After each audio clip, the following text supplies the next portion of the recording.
The day the dream first shattered, the heat was unforgiving, the type that rolls off the Atlantic in Rio and sits in your bones no matter how often you wipe your brow. I sat at the chipped pine table in my uncle's cramped studio. Calling it a studio was always generous, staring at the pages I'd handed out, fidgeting with the hem of my old Flamengo football jersey. The shutters let in squares of sunlight that pulsed with dust. My family was gathered for the usual monthly critique, a tradition masquerading as support.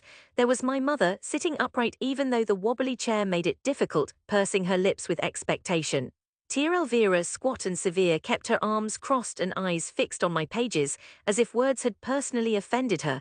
My two cousins, Nando and Lucia, both younger, both quick to smirk, leaned against the wall between the plastic Madonna and the watercolor of Cristobal Colombo. My uncle, who once painted bright street scenes but now mostly drank and dozed, presided as master of ceremonies. A family of would-bes and couldn't-bes, and here I was trying to be something else. My hands trembled a little each time I watched their eyes, heads bowed, lips moving as they silently read. I'd given them the first chapters of my novel, Months of Labor, a story spun from the city itself. It wasn't perfect. I knew that. I'd barely eaten out of anxiety. I could hear the neighbor's television leaking telenovela music through the walls, a soaring, melodramatic soundtrack. My uncle finished last, slapped the pages on the table. His face was unreadable. "Bems," he began, "where's the action? Why do they only talk? If you're going to write, you need something to capture someone's attention. Are you writing a history book or something?" My mother pressed her fingers to her lips, not looking at me. "It's poetic, Edu, but who would buy this? Isn't there a way to make it more like the soap operas?" Nando snickered, long, boring conversations about bread and bus fare, real gripping. Lucia grinned around a lollipop. "At least write about someone important, not these nobodies. Imagine if people in Ipanema read this." I tried to speak quietly, to explain how the characters were meant to reflect us, ordinary people, the worries and dreams of the overlooked. My uncle cut me off with a heavy palm on the table. "Edu, it's fine for a boy's hobby. You always daydreamed, but time to think about getting a real job. Your mother's tired. How many rejections from those publishers now?" "9. 10, Nando corrected, teeth flashing. "I just want one more try," I said, a tremor in my voice I hated. Try all you want," Elvira said, rolling her eyes. "It's not shameful to work at the shop." The more they spoke, the harder it became to meet anyone's eyes. I stared at my own words, the ink familiar, the pages creased from my nervous fingers. Lucia blew a bubble with her gum. "Just don't embarrass us, okay?" I left early that day, walking down the uneven stairs, clutching my manuscript, too proud to let them see the wounded look on my face. Outside, hugged me tight, a noisy, dazzling city, sun over the favelas, the metallic tang of distant sea air, but the world felt smaller, word spread. At the church on Sunday during churrascos, whenever someone mentioned my name, there would be laughter, a joke, or a story growing more ridiculous each time. "Edu thinks he'll be the next Machado de Assis. His novel's about an old man who sells bread. Maybe the next time he'll write about us failing at the lottery." I learned to steel myself, to keep my sentences tight and my chin high. It strung more than I can say, to feel that the people who knew me best, who should have been kindest, could make me doubt every sentence. I worked nights in a bakery and spent my days at the library, leaving Rio's salt and chaos outside so I could think, just for a few hours, that my dream still mattered. There was nothing beautiful about those hungry years. I can still taste the disappointment, wet bread in the early mornings, coffee cold by my elbow, and always the fear of more rejection. My stories piled up heavy and unread. I lost count of how many publishers said no. Sometimes it was the form letter, sometimes nothing at all. My mother grew tired. I could see it in the way she sighed as she added rice to the pot. My father, long gone, became the myth I occasionally envied, but dignity was its own hard comfort. Every letter I wrote to a publisher, every sentence I crafted by dim library bulbs, was a silent refusal to become invisible. I wrote for the old ladies who gathered outside the Botico each afternoon. I wrote for the men washing cars, for the child asleep in her mother's lap at the bus stop. I wrote because what was inside me felt louder than their jokes, even when I doubted it myself. The city stayed alive around me, carnival glitter caught on cracked pavement, children kicking bottle caps down alleys, old songs leaking from windows like lost dreams. There were quiet moments too. A stray cat curled at my feet, the wind snapping laundry above the rooftops, the silence at dusk when the favela lights flickered on one by one. It took 6 years, 6 long, bitter, stubborn years. I'd just finished my shift at the bakery, shoes dusted with flour and sweat slicking my hair to my neck when the email came. It was from a small publisher in São Paulo, words swimming before my eyes as I squinted from the screen's glare.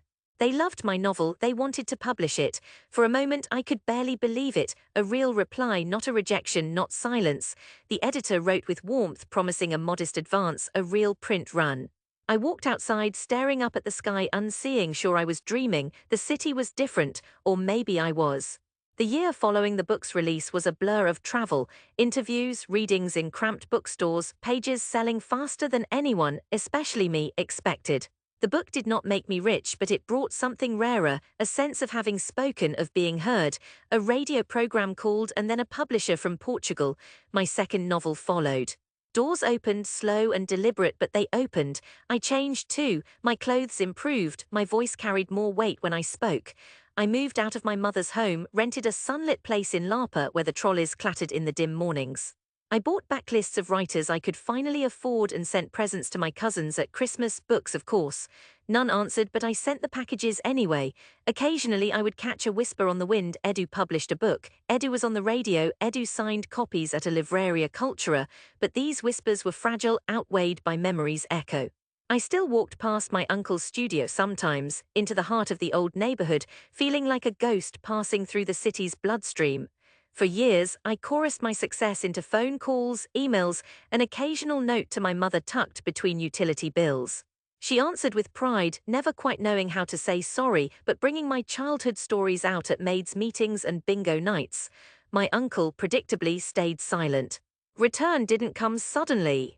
It crept in finally with the publication of my third novel. The publisher announced a special signing in Rio Center, right across the Lago de Carioca, in a bookstore so bright and full that I used to press my face to its window as a child, wondering how any life could possibly contain so many stories. The publisher also spoke to a local news channel. Suddenly, people I had not seen in years were contacting the store, asking about tickets, about photographs.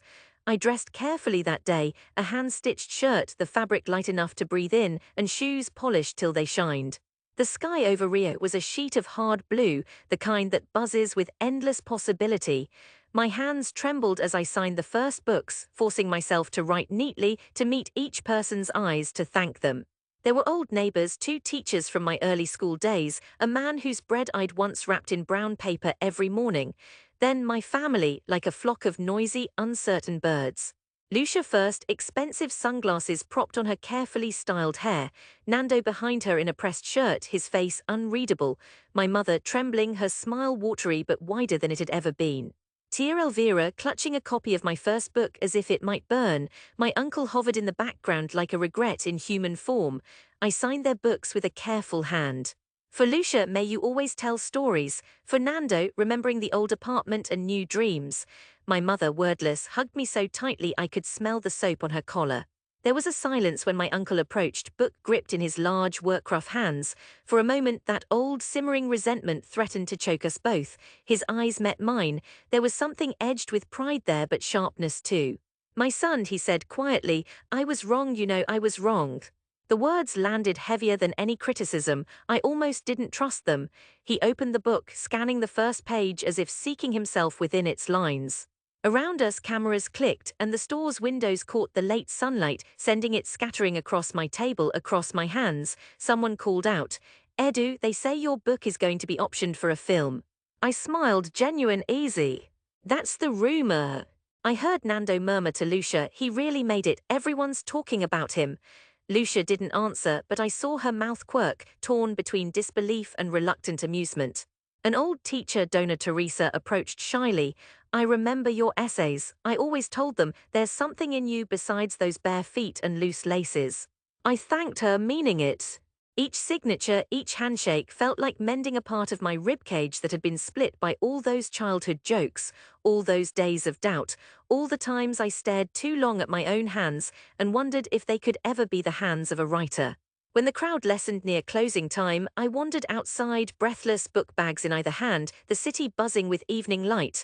My mother walked with me, arm looped in mine. My uncle and cousins trailed behind, less chatty, strangely attentive. At the crossing just beside the church steps I paused. The bells rang over Rio's hungry, hopeful dusk. "It's changed," I said quietly. "It's the neighborhood." My mother squeezed my arm. "You changed, Edu, but you brought us with you." Across the square, down the crooked street towards my uncle's building, people waved. Don Benedito from the old shop shouted, "I read it." My wife cried in the end. A cluster of children, faces sticky with coconut sweet, eyed the book I carried as if it were a talisman. I remembered the sting of humiliation, the months when I shrank from every gathering. But I stood taller now, heart pounding at the improbability of having returned, not a ghost, not a joke, but seen. At last we reached my uncle's home. The studio was sunnier than the old days, new curtains tied open, 3 of my books lined up atop his mantelpiece, visible to any who entered. He made us thick coffee, set out sweet bread. My cousins sat around the table, uncertain as old grudges shrank beneath the weight of something resembling respect. That evening our laughter was different, loose, even hopeful. Lucia pressed a fresh manuscript into my hand, asking for advice. Nando begged a signed copy for a girlfriend. My uncle poured wine, looking older, smaller, less powerful. My mother's eyes glistened with everything she could never quite say. The city hummed outside, life pushing in through the open windows. I listened to it, the swirl of possibility, the legacy of every boy or girl who'd ever dreamt too big and been mocked for it. I looked at my hands, the cracked knuckles, ink stains, calluses from years of carrying bread. I remembered every slur, every well-meaning "give it up," every voice that said I'd never make it. They formed a strange sort of chorus, not a dirge but accompaniment, not an ending, just the returning note in the melody of the city. As dusk bled into night, I realized the hurt had dulled into something finer, a melody behind the words I'd written, a rhythm built of struggle and dreaming, and yes, even rejection. I had come home not to prove them wrong, but to show them, and myself, that every story belongs somewhere, and for the first time my dignity felt earned, not protected. I'd brought my dream back with me, and this time I let everyone see it.